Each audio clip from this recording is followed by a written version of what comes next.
Hello, everybody, and welcome to Nerd to the Third Power, your one-stop shop for all things nerdy and awesome.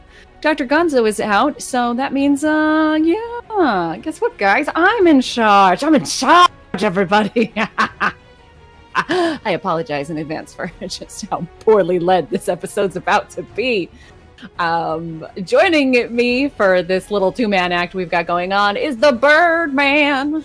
That's right, I am on board this ship of fools. I am not responsible for this, so I think it'll be fine. It's fine. We can do this, right? Exactly. It's on fire. It's just a little airborne. It's fine. We're in like just a tiny canoe out on an ocean. The two of us, and the boat's on fire, and there's a hole in it. Yeah, it's a good time. And it's the little dog cartoon going, "This is fine. This is fine." Yeah, so Dr. Gonzo is going to be off for, I don't remember how many episodes we said, but he's taking a little personal time, and we are here to answer your cool Ask a Geek questions and talk about a really cool topic that we have prepared for you today. We absolutely did loads and loads and loads of preparation, and it's going to be perfect and flawless. Yes, it is. There's the truth of what we're saying, and then there's the truth of what we're saying here. There's a lot of, we're both sweating really heavily. You can't see it, but there's a lot of sweat. Oh, yeah.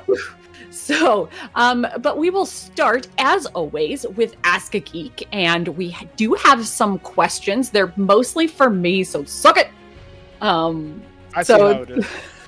The first question is from Jess, and they ask, are there any mangaka whose work you think deserves to be in a museum?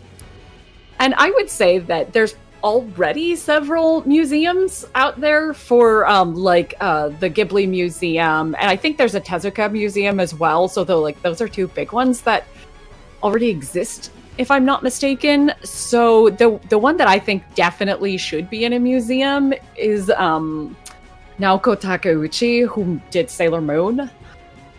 There's so many different manga, you guys, and like so many incredibly talented mangaka out there. But I absolutely think that Sailor Moon has just been one of the most consistent. It is very persistent. It stretches across more forms of media than almost any other manga has. It was a manga, there was an anime, there was another anime, there has been all of the musicals and the live action TV series and all of these things. A lot of these shows and manga never get this much. So to me, it's just and it invented the magical, well, it didn't invent, but it really pioneered the magical girl genre. There was the show that invented it, but Sailor Moon is what really popularized the magical girl genre. So I think it has done a lot. And if you have never read the manga, the style is just so gorgeous. I think the style is a lot more interesting to look at than the anime tends to be. Either versions of it, the 90s version or Crystal. I just think the way that the manga is styled, and the amount of artwork that was extra artwork that was done for the art books and covers and everything. If you've never seen the art books, they've been out of print for decades, I believe, and they will one of them will run you $700. They're so hard to get a hold of. Oh shit. I know. It's I love art books, but I can't collect them anymore because the only ones that I want now are the Sailor Moon ones. It's really bad. So Naoko Takeuchi definitely deserves to have some art in a museum. And I would actually be really surprised if her art's not in a museum somewhere already, to be honest.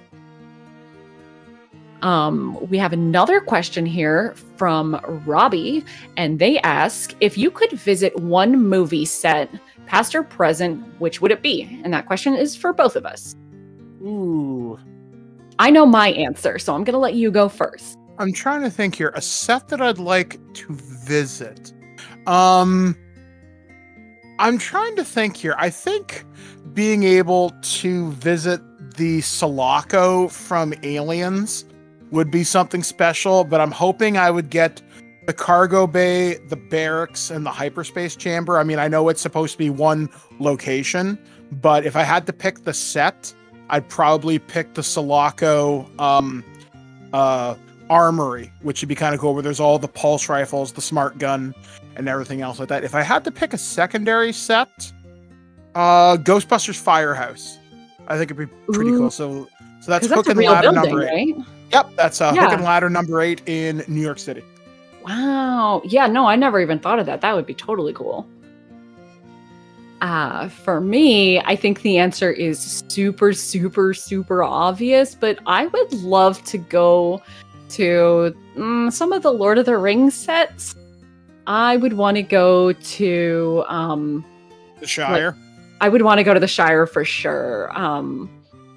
You know, like Bilbo's house and everything. Like, that's like the dream right there. That's what they style. Like, okay, so I don't know if they have too many of them in Canada, but there's an increasing number of Hobbit-themed B&Bs where they literally like make the red door and build something into a hill, and it's just absolutely fantastic. And I really want to go to one of these places. I also think it would be really interesting to go onto one of the sets, because they had to build so many like identical sets of different sizes to do the scaling.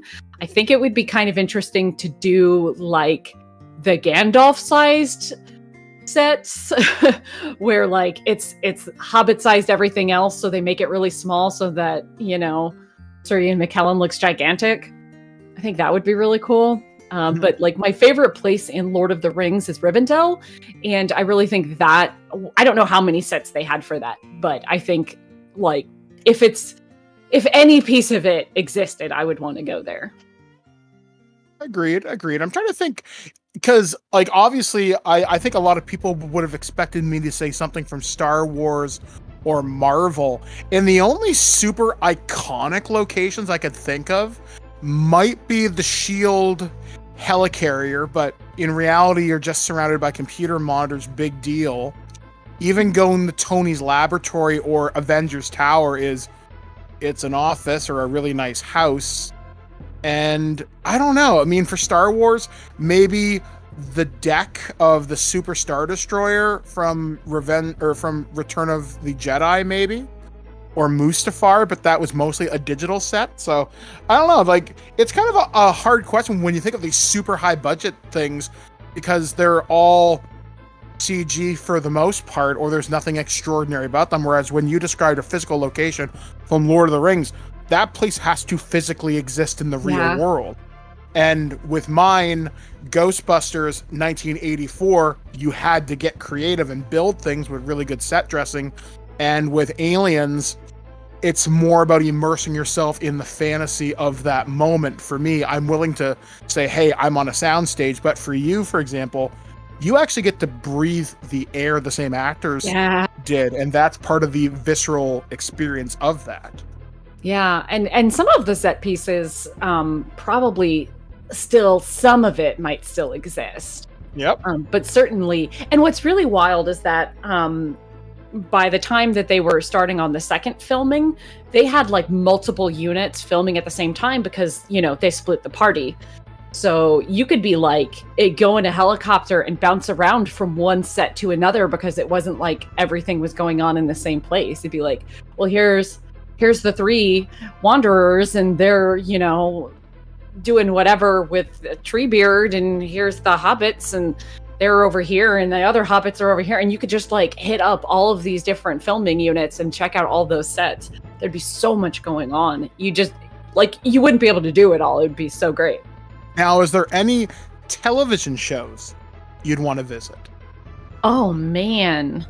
I guess, you know, since you talked about Star Wars, probably a couple of the Mandalorian sets would be pretty good. Like being inside the Razor Crest would be fun, or going to I can't remember the name of the place where Grief Karga is, that city would be pretty neat.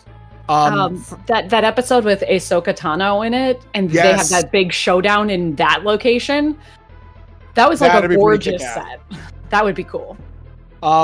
If I could pick one, and just one, the bridge of Star Trek Voyager, because that's my favorite Star Trek, Oh, and it's the most economically, or it's the most handicap accessible one there. But it just that's my Voyager. I would go behind operations where Harry Kim was, and just run board ops. I would be so happy just to have a full crew there cosplaying and taking orders. Yes. That'd be fun.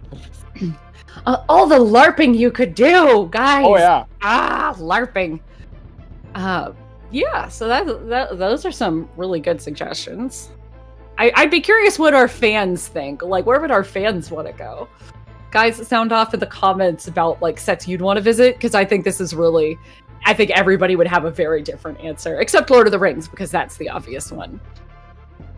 So the final question for tonight is another one for me. So sorry I'm hogging all the airtime here. But Mel asks, what are your top 3 favorite Magnus Archives episodes?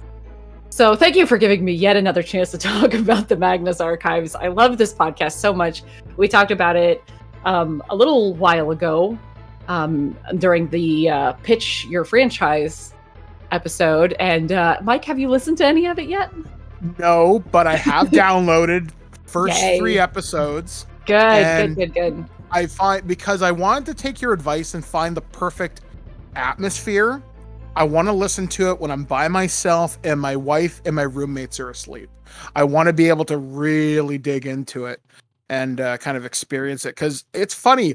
I've had a few more friends recommend this podcast to me in the last couple of weeks, actually. So you were not the first. I'm like, wow, that's weird that they knew what I'm talking about, because I know they don't listen to this show. So I guess it's kind of out in the ether now that, Birdman, you must listen to the Magnus Archives, or I don't know, an evil curse befalls your family line or something. It just won a really big like a British Fantasy Award, so it's kind of a big deal.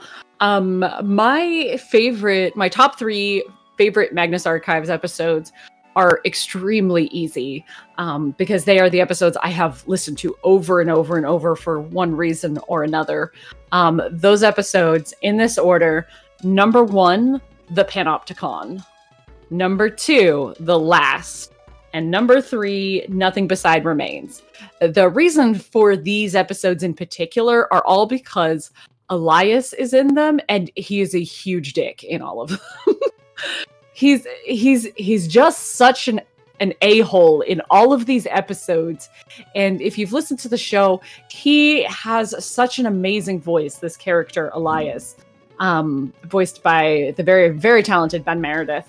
And he just does such a great job of playing an unlikable bastard. Like, it's just so fun to listen to him just being a smarmy dick. And these are like the top tier episodes for that. But they're also like episodes where a lot of stuff gets revealed, especially in the Panopticon. You get a really big plot twist that if you've paid a lot of attention, you kind of see it coming, but it's nice to have that confirmation. And then in the Last, you get a lot of the good John and Martin interactions.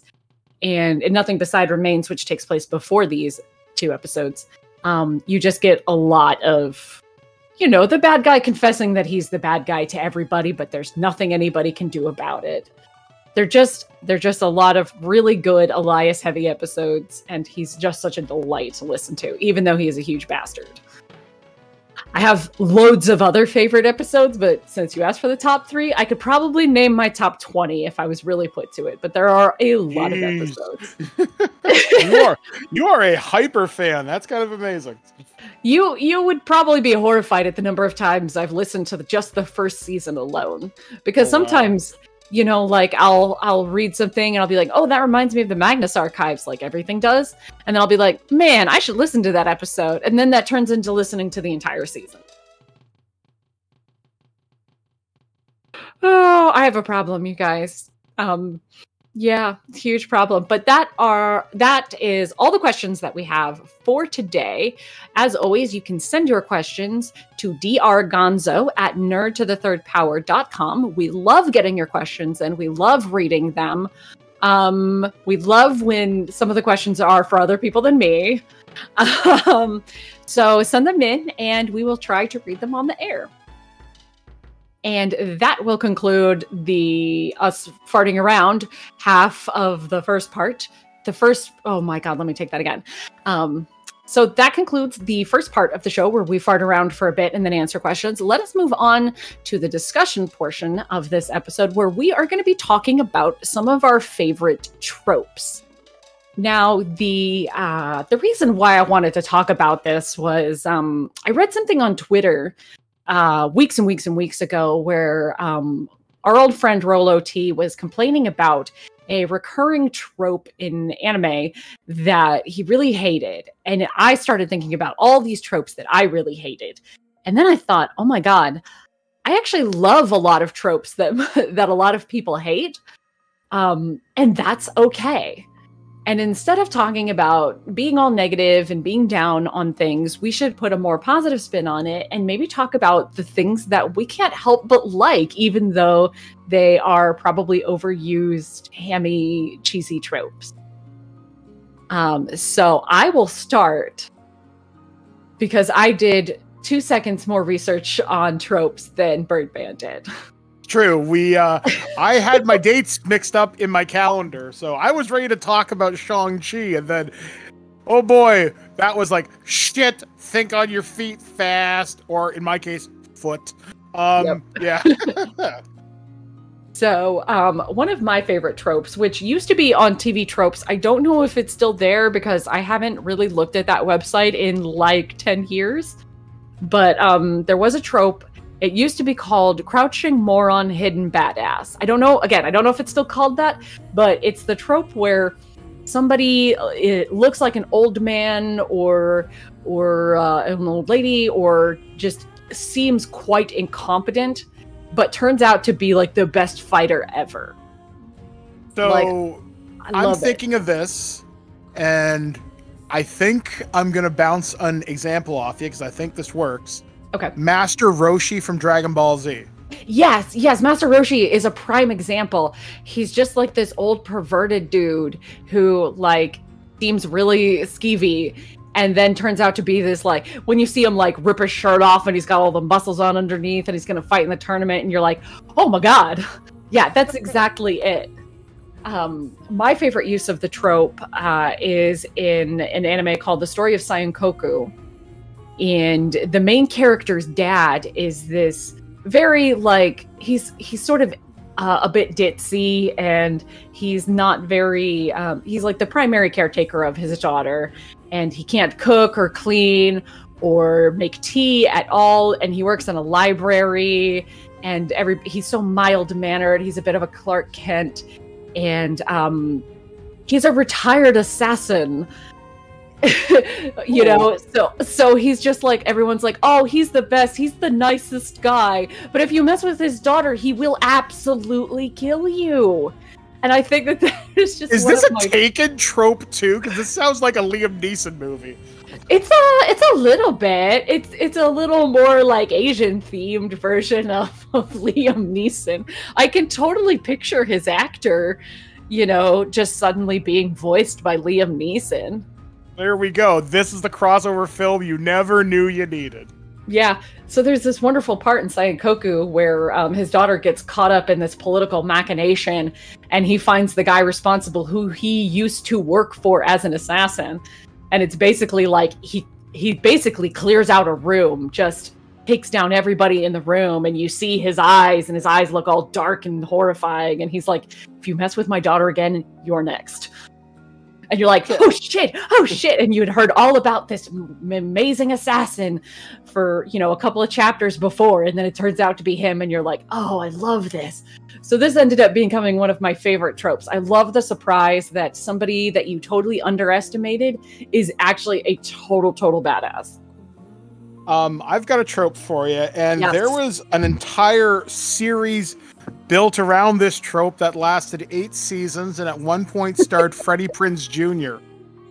Oh my God. Now this one you probably don't see coming, but the good old Fox TV show, The Adventures of Jack Bauer, aka 24. And the trope was there's a ticking clock, there's always a nuclear bomb, there's a threat to the president, or there's a bioweapon, and it has to be solved in 24 hours. And I love the idea of a because it puts consistent pressure, but I also love how goofy it gets where somehow Jack Bauer manages to solve problems or heal from wounds that should take weeks to heal from, and he's good by the next episode. He's great, he's fine, whatever. CTU is still running. They're not calling in the FBI or the CIA or whoever else. They handle it, all in office, go get them.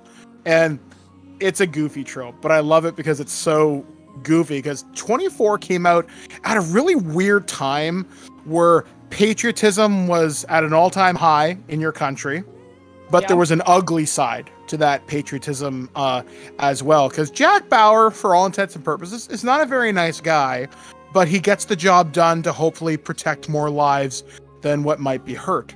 So I always thought that was kind of interesting. And just while this train of thought's going, the other trope that I like is the chosen one. And the chosen one trope that I think of specifically for this comes from the Terminator franchise, where Sarah Connor is the chosen one, because without her, John is never born. John never becomes the savior of humanity. And then that trope gets turned on its head with Terminator Dark Fate, because John gets blown away in the first 2 minutes. So who's the chosen one now? It's this other woman named Danny. And now she has to pick up this alternate timeline where Skynet is different and the Rev 9 is not the T-800 that Sarah Connor has fought for the last 30-something years. And I thought that was an interesting way to take away the trope of the chosen one, saying time is not... Destiny has not picked you specifically, but there's another chosen one who can rise up in your place and the future can still be saved. So like the chosen one trope that like takes the spin on it, and you have a chosen one who doesn't want to be the chosen one. But no matter what they do, it always comes back to them. Like early like season 1 Buffy.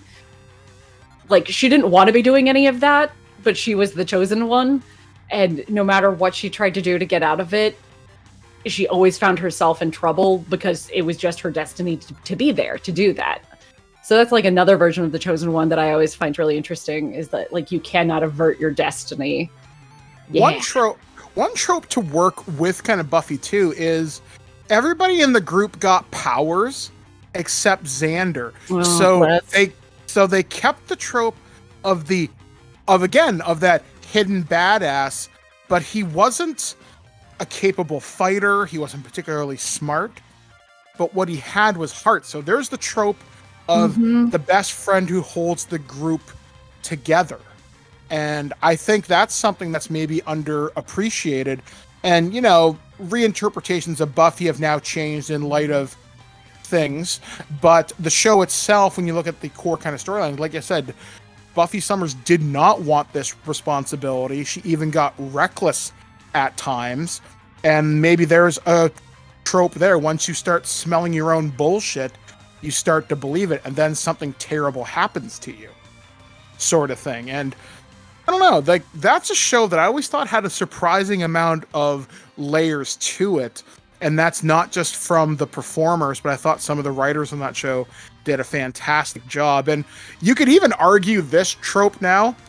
Every sitcom has a theme episode, be it a musical episode or a paintball thing or a D&D thing, or like the most recent trope-ish one that I saw for this is I've only recently started watching Brooklyn Nine-Nine. And I used to love the show Community.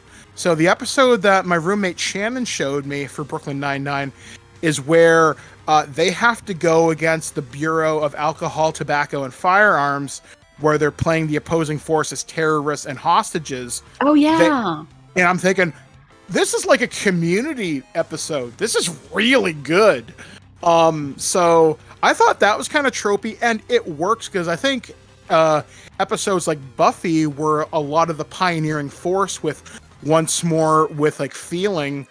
And then I guess Angel kind of continued that on, not this specific trope, but I think I know there's more examples of it than just this. There's a puppet episode where Angel gets turned into a puppet. Yes. Oh man. There's literally, I cannot have a single discussion about Angel without somebody bringing up that episode. I love it. Angel. I could not finish that series. So I did not ever see the puppet episode. I've only watched that episode because I've watched the first 2 seasons and then I got bored. But there's a scene where Spike's walking in with a warm cup of blood or coffee or something. He sees Angel. Don't you say it. Don't you say it. You're a wee little puppet man. And then he flies across the room at him. It's just so ridiculous the way that scene plays out.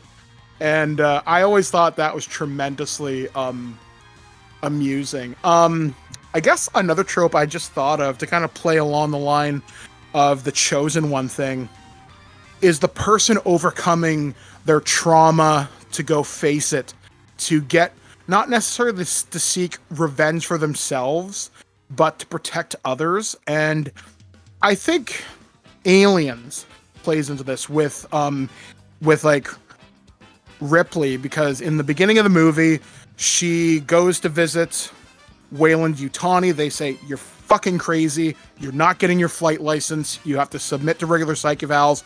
No. And then the military comes along and says, hey, something's wrong on LV-426. You kind of know what you're talking about. And she's like, nope, not doing that. But in the middle of the night, after having a nightmare from clearly having shell shock or PTSD or whatever, she's like, we're going out there to destroy them, not to study them, not to bring back. And Burke replies, you have my word, and I'm in. I love that, because I love the idea of finding strength in vulnerability. And that's something that's kind of inspiring to come by, and not every solution with PTSD can be overcome with an application of superior firepower. But I like that force of will. I like that idea where I'm going to get back on the horse. I'm going to confront this directly head on. I do not know fear. Nothing will stop me from doing what I need to do. And in Ripley's case, it was wipe out the xenomorph, but we all know how that kind of turned out. Mm-hmm. But I love that, because I do find that inspiring. And I think that's a very strong character who made a weakness into something very beautiful. So I want to talk about my favorite trope, which is probably one of the, I don't know if it's totally overused, but I love to see it, especially if it's done well. My absolute favorite trope of all time is bad guy turned good.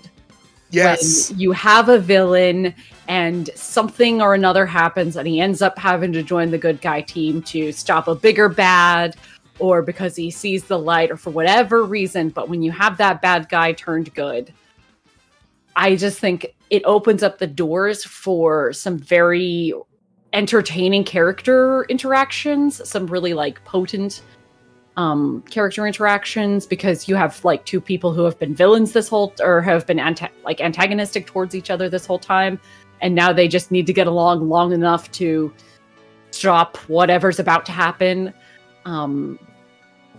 You know, I just think, oh god, there's just so much you can do with it. And assuming it's done well, of course.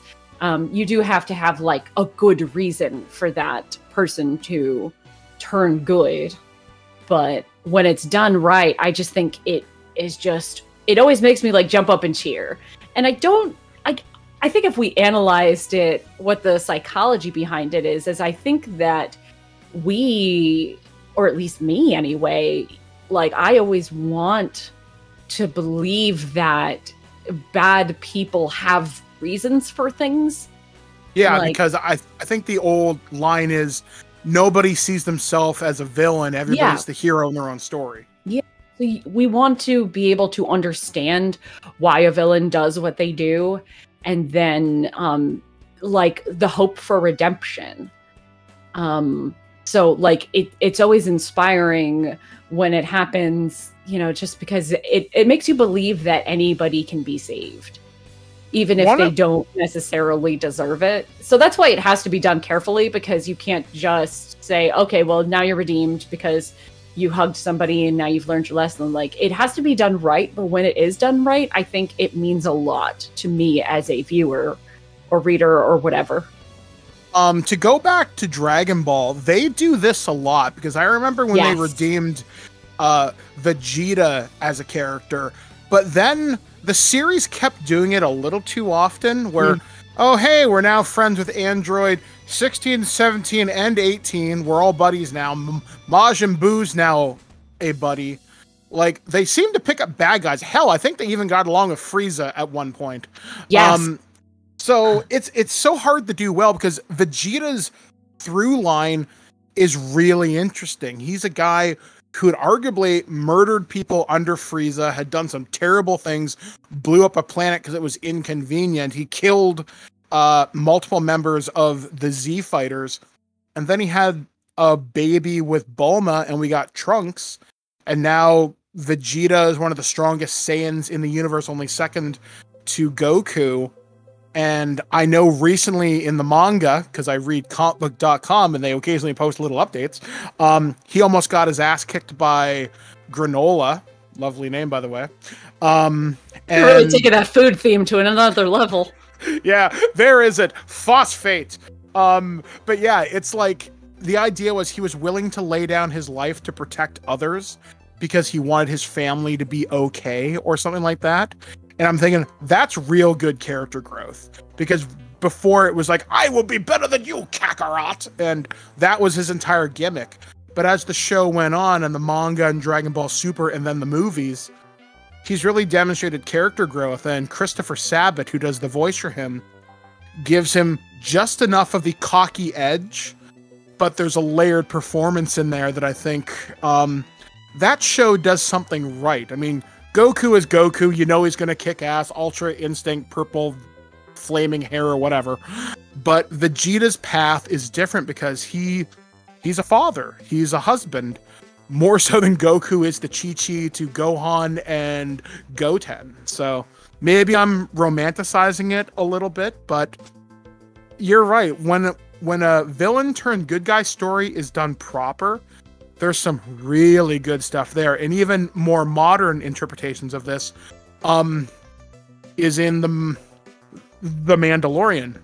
Boba Fett was one of the deadliest bounty hunters in the galaxy. Now Dad Bod Fett is teaming up with Mando to kick ass, and they may go to Mandalore and kick the Imperial kind of remnant off planet.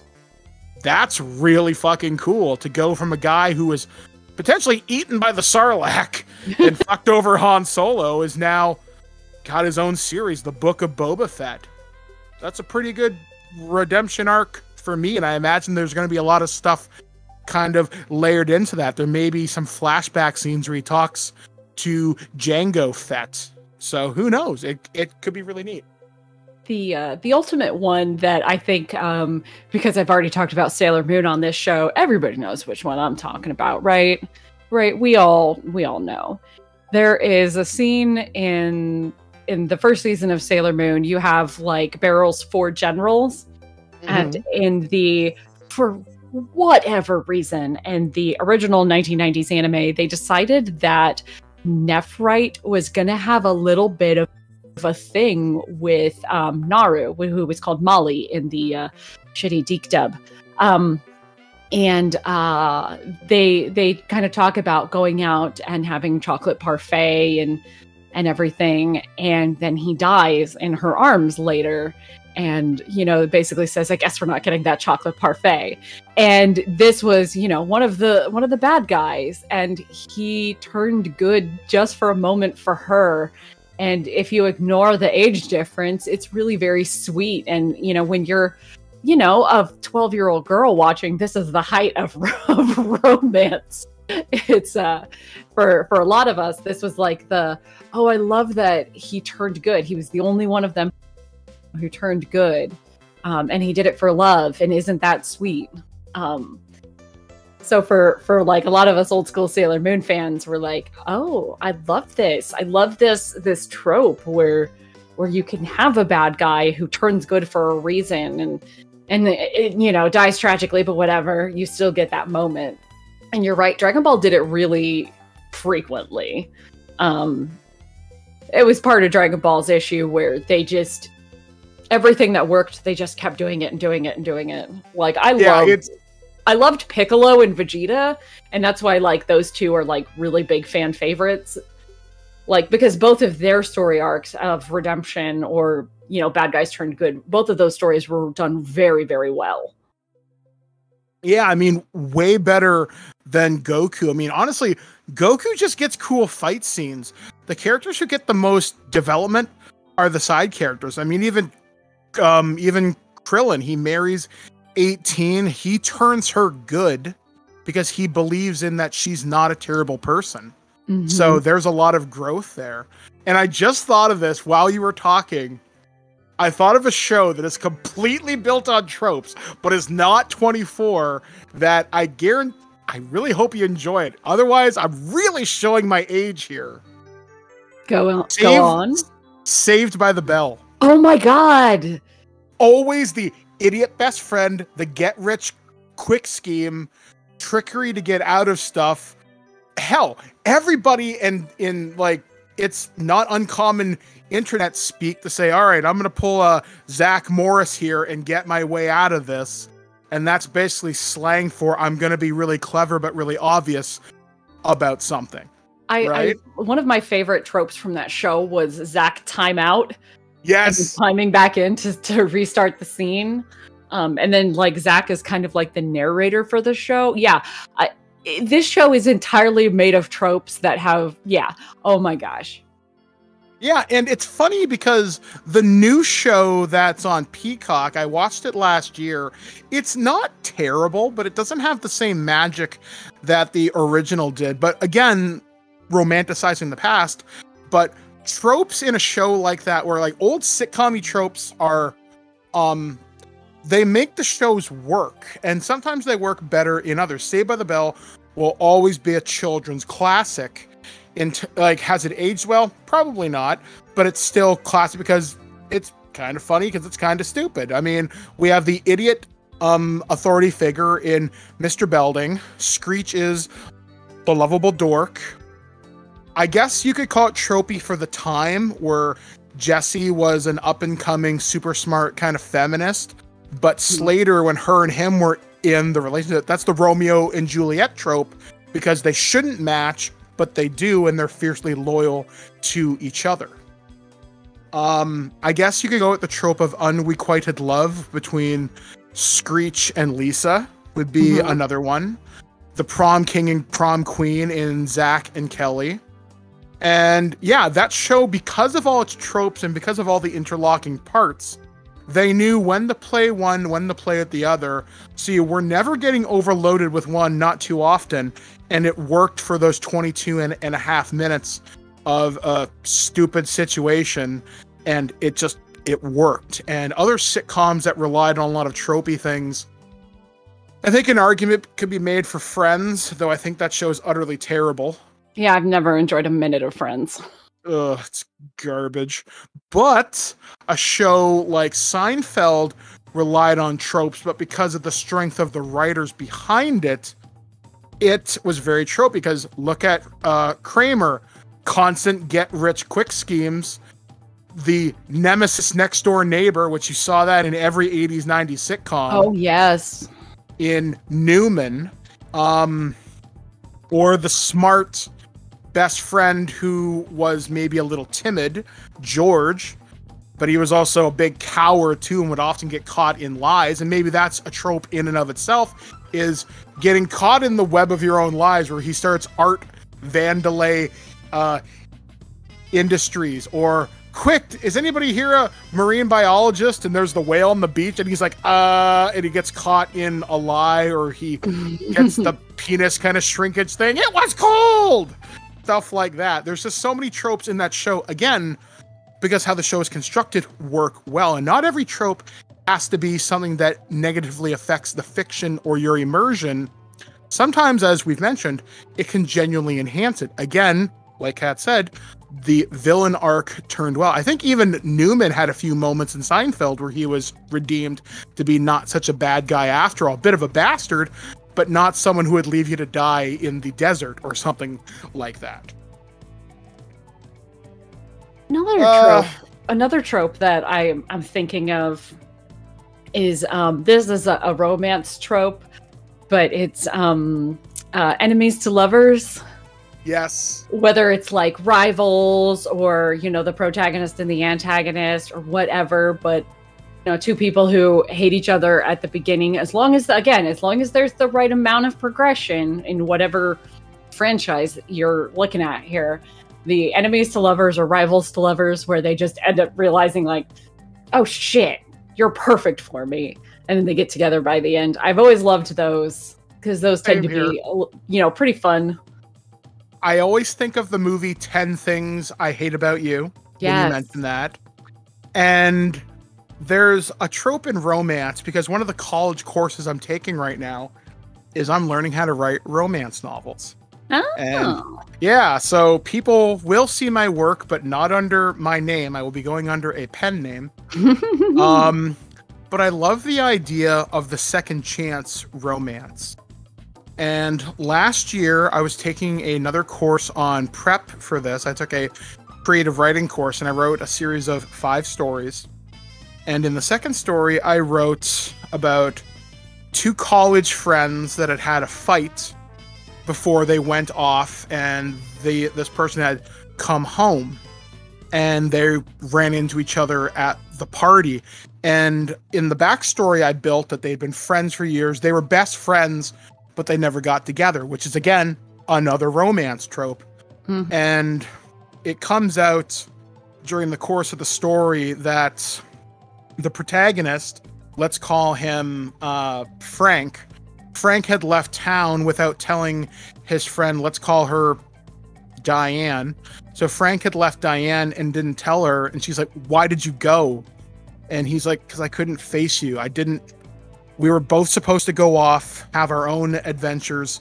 We weren't supposed to rely on each other. And she's like, but we wanted to do this together. And he's like, I couldn't face you. And I'm sorry that I ran. So baking in that vulnerability and her saying, well, maybe I shouldn't have said some things to you. And he's like, well, I shouldn't have said some things and I shouldn't have ran. And the story culminates in them finally saying, I'm sorry. Why didn't I see what was right in front of me? Again, another romance trope. And I don't know. I mean, I'm a big sucker for happy endings. I really am. I love a good romance story because I think it connects to a very genuine part of the human experience that not everybody gets a chance to experience. Because I know some people, dating can be difficult, but everybody can enjoy a good love story when you see it done properly in the right medium. And, you know, I think it's nice to have a story that doesn't necessarily need machine guns, robots, aliens, or, I don't know, fucking nuclear bombs. It's just, I don't know, there's something, a lot of romance tropes, if they're done well, can really create a heartwarming experience, as long as you don't lean too heavy into them. Like you said, with rivals to lovers, there's something there because there's that intense passion one feels in the heat of competition, or I must be smarter than you, I must be better than you. But seeing aspects of them in yourself and vice versa, it kind of lowers the shields down. And then eventually, once they've had their big climactic moment where they do the sports thing, or I don't know, maybe it's a competition of wits or something, and they finally sit down and have a conversation, and the vulnerability comes out. And then they start to talk as people.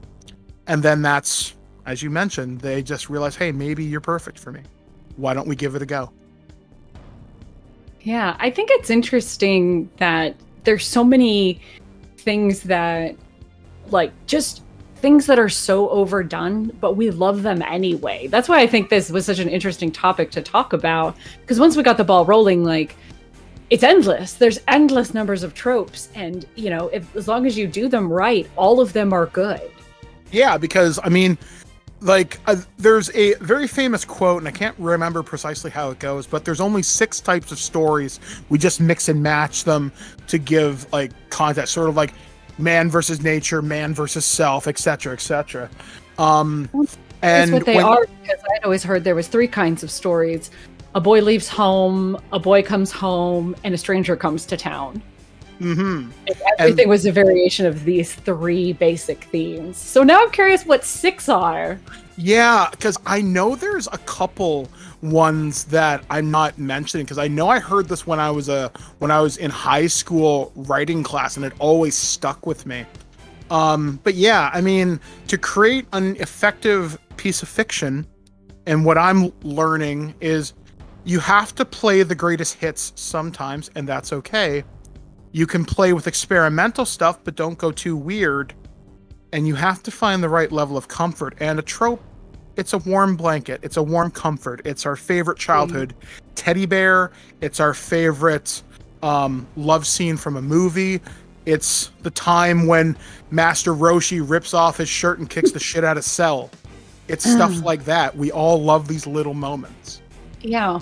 And I think the recurrence of these tropes, I think it makes it easier for us to connect to a new piece of media, because we might be looking at a new writer, a new characters, and new actors.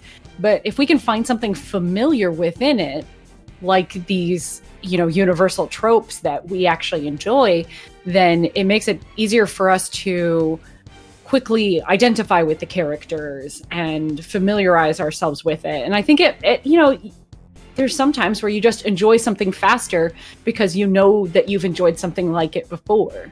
Yeah, exactly. Like there's so much that can work with the proper application of these tropes. And it's always interesting when people try to go outside the box. I mean, one trope that's very popular now, and it works to a lesser extent. Sometimes you gender flip something. We're like, hey, this character who once was a girl is now a guy, and vice versa.